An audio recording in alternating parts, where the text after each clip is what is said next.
안녕하세요, 여러분. 오늘 미술 시간에서는 나무 수채화를 그려보는 시간을 가져보도록 하겠습니다.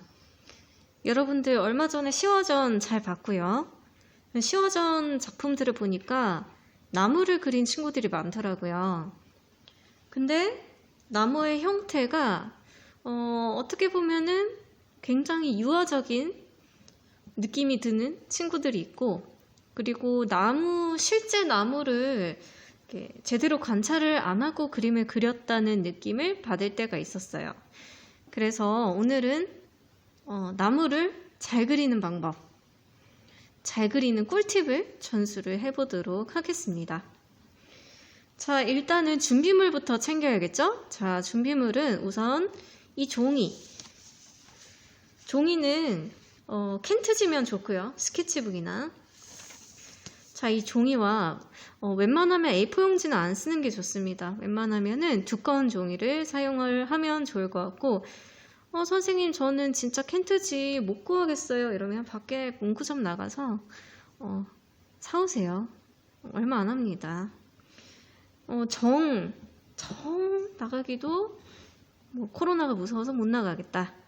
그러면은 A4 용지도 괜찮습니다.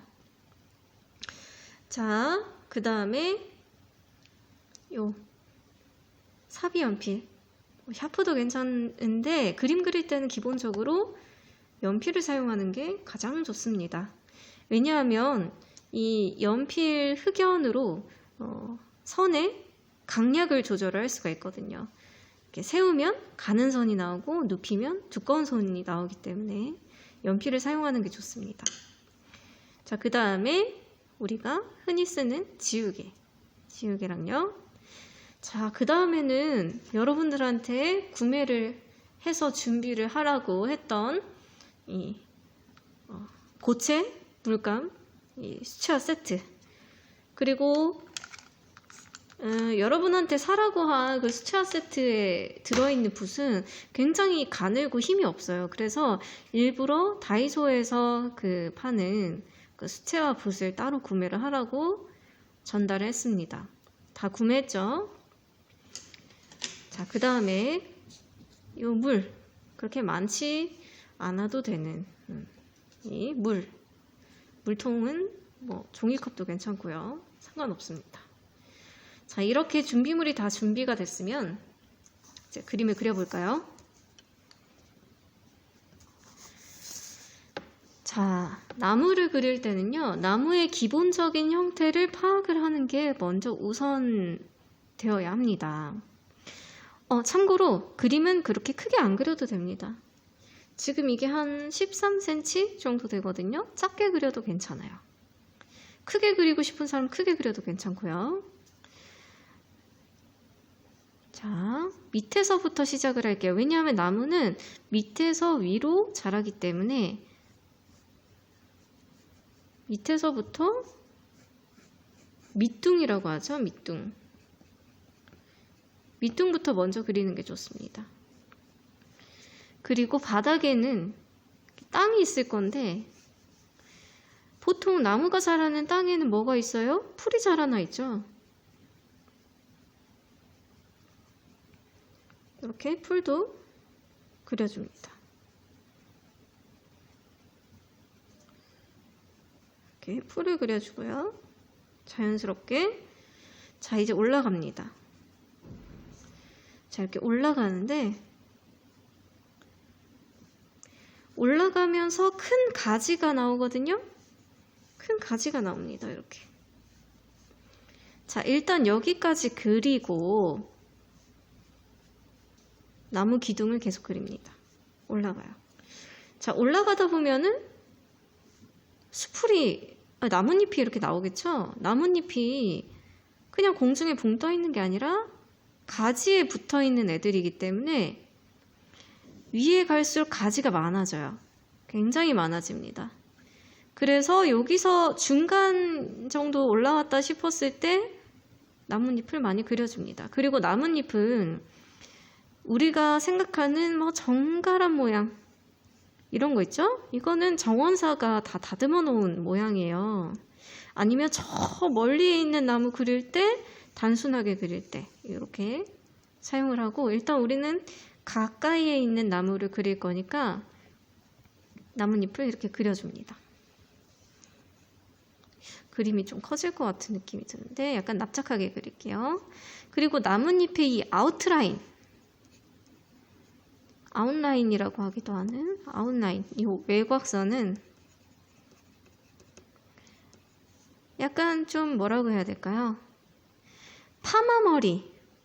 파마머리처럼 복슬복슬한데 기계적으로 이렇게 그리면 안 됩니다. 우리는 배운 사람들이니까 이렇게 정제되지 않은, 꾸미지 않은 자연스러운 나뭇잎 모양을 연출을 해줍니다. 됐죠? 자, 여기까지 했으면은 여기가 또 중요해요. 이 다음이 중요합니다. 자, 나뭇잎은 빵빵하게 있는 나무도 있어요. 나뭇잎이 빵빵하게 있는 나무도 있지만 보통은 중간중간에 빈틈이 있어요. 나뭇잎이 자잘한 나뭇잎이 가득 있는 모양이기 때문에 중간에 이런 식으로 나뭇잎 사이로 나뭇잎이 보여요. 나뭇가지가 보여요. 이런 식으로. 무슨 느낌인지 알겠죠? 그리고 여기 나무 기둥도 마저 그려주고요. 그리고 이 사이사이로 보이는 나무를 이렇게 나뭇잎으로 가려주고요.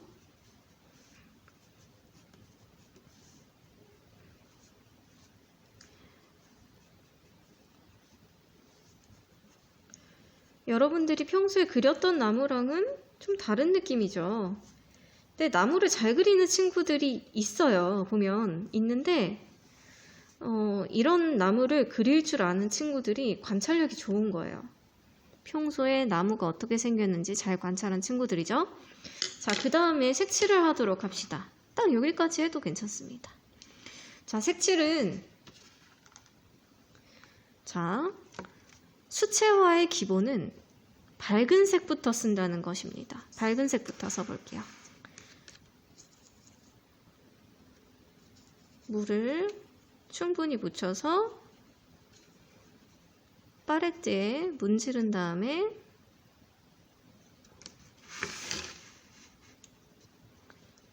빛이 여기서 온다고 가정을 해봅시다. 그러면 빛이 오는 데가 밝은 색깔이겠죠. 그리고 나뭇잎은 자잘하다고 했죠. 자잘한 것들이 모여있기 때문에 빛을 받았을 때 반짝이는 모양이 다 달라요. 이렇게 되기도 하고 이렇게 되기도 하고 작은 점이기도 하고요. 여러 가지 방향으로 칠을 해줍니다.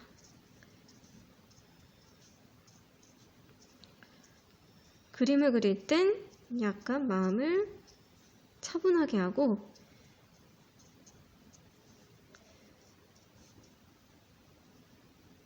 이렇게 그려줍니다.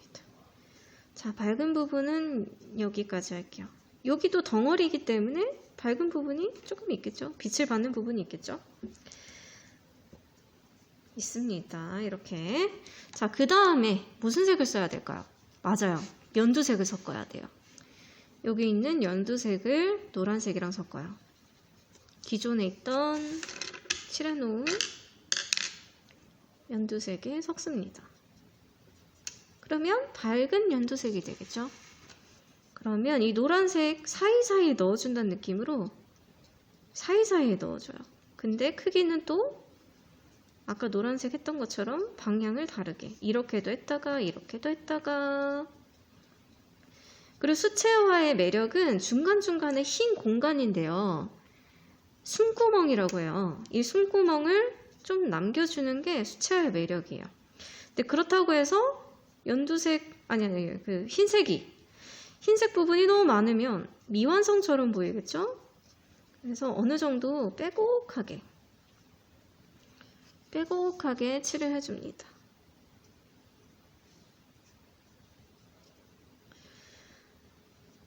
자, 이 연두색은 빛이 어느 정도 들어오는 이쪽 라인에서 정리를 하고요. 이쯤에서 그 다음에 초록색을 섞습니다. 초록색, 초록색을 이렇게 섞어요. 이것도 그냥 퍽하고 바르고 바로 칠하는 게 아니라 팔레트에서 섞어줘야 됩니다. 그래야 색 변화가 자연스럽게 이루어지거든요. 어이구, 너무 진하죠? 그쵸? 딱 이 어두운 부분, 쑥 들어간 부분, 튀어나온 부분 말고 여기 뒤에 쑥 들어간 부분. 근데 이때 주의점은 나뭇가지를 피해야 돼. 나뭇가지를 어느 정도 피해주면서 칠해줍니다. 이거 칠할 때 방향도 이렇게 했다가 저렇게 했다가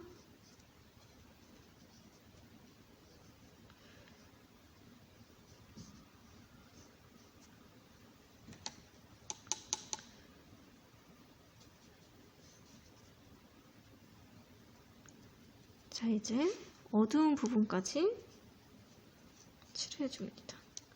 선생님은 나무 그리는 걸 되게 좋아하는데, 왜냐하면은 나무는 우리가 고사성어 배울 때도 나무를 사람 인생에 비유할 때가 많잖아요.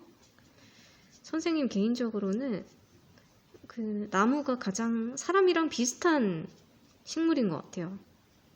그리고 비슷하기를 바라기도 하고요. 왜냐하면 한 자리에 굳건하게 오랫동안 살아있잖아요.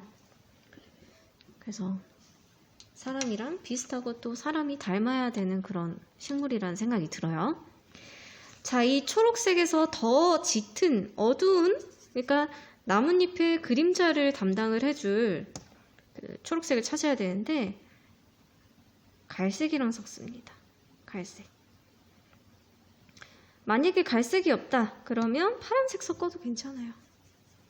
갈색이랑 이렇게 섞어주면 어두운 느낌의 나뭇잎 색깔이 나오거든요. 자, 여기에서 어디 부분을 이 어두운 부분을 칠하냐. 빛이 여기서 온다 그랬죠? 그러면 여기에 이렇게 그림자가 생겨요. 여기가 밝고 여기가 그림자가 생기는 거죠. 그래서 초록색을 칠한 부분에 사이사이에 또 약간 겹칠을 해주기도 하고 사이사이에 선생님 나뭇가지가 안 보여요 하는 사람이 있겠죠?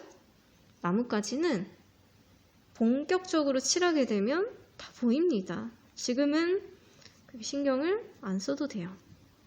일단 나뭇잎을 채우는 게 여러분들은 급합니다. 여기 끝에 부분 있죠? 이 끝에 부분을 좀 더 자연스럽게 이렇게 해줘도 됩니다. 지금 카메라에서는 조금 많이 어두워 보이는데 실제로는 갈색 섞인 그냥 초록색이거든요.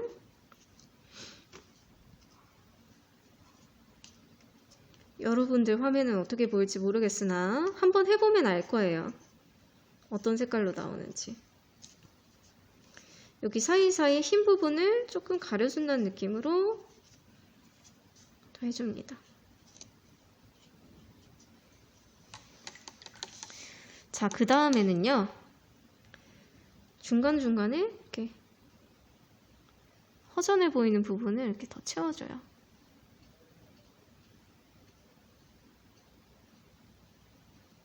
이렇게 문질러 주기도 하고요.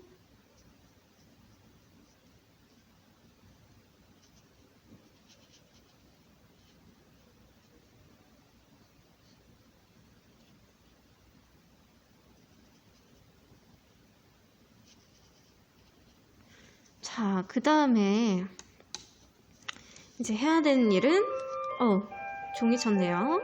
무시하세요, 여러분. 자, 그 다음에는 나뭇가지를 칠해야 되는데 나뭇가지는 기본적으로 갈색이죠. 자, 이 갈색에다가요. 약간 노란색을 섞어도 되겠지만 노란색 약간 섞어볼까? 노란색을 섞으면 밝은 갈색이 됩니다. 근데 나뭇가지, 이 나무 기둥은 매끈하지 않고 보통은 거칠거칠하죠. 근데 매끈한 나무도 있긴 합니다. 하지만 거칠거칠하니까 이렇게 표면 느낌을 내줘요. 막 외곽선을 이렇게 안 칠해도 됩니다. 이거 칠하면서 외곽선이 생기거든요. 이런 식으로. 그쵸?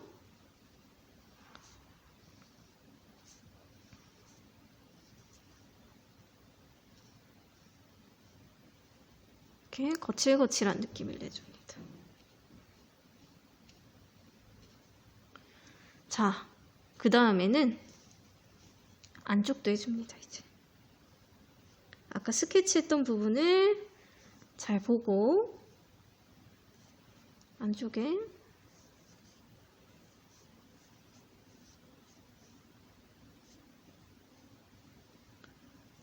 살짝 가지를 넣어줘요.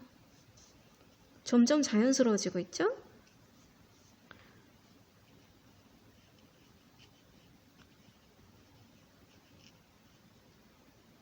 이걸 할 때도 막 반듯반듯하게 하는 것보다는 약간 자유롭게 느낌을 살린다는 느낌으로. 느낌을 살린다는 느낌? 느낌을 살린다는 거에 초점을 맞춰서 이런 식으로 가지를 넣어줍니다. 자, 그 다음에 갈색의 어두운 부분이랑 갈색의 어두운 부분을 만들 때 무슨 색깔을 섞는지 아는 사람? 맞아요. 파란색입니다. 짙은 파란색일수록 좋아요. 이 짙은 파란색을 섞으면 굉장히 어두운 갈색이 됩니다. 이게 나무 기둥의 어두운 부분이 되어줄 거예요.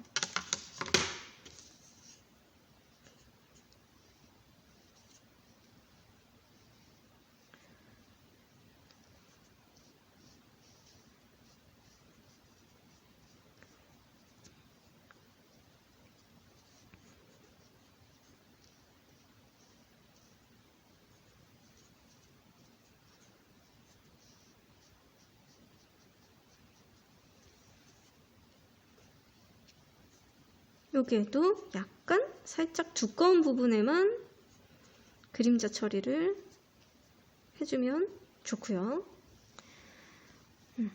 그리고 마지막으로 바닥에 있는 연두색 잔디밭.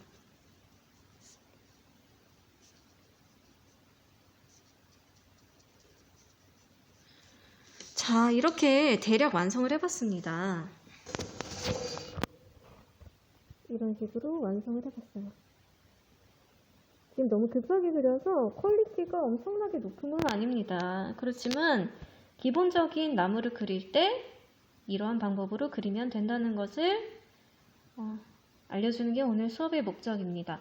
자, 오늘 과제가 있어요. 선생님이 이 영상과 다른 과제 제출용 게시물 올릴 건데 나무를 그려서 올리는 것이 오늘의 과제입니다. 자, 오늘까지 오늘 이렇게 수업을 마무리하도록 하겠습니다. 자, 여러분 과제 제출 제때 잘 하세요. 이번 주말까지 다 완성을 해야 됩니다. 일요일 밤 12시까지 받을게요. 자, 수고하셨습니다.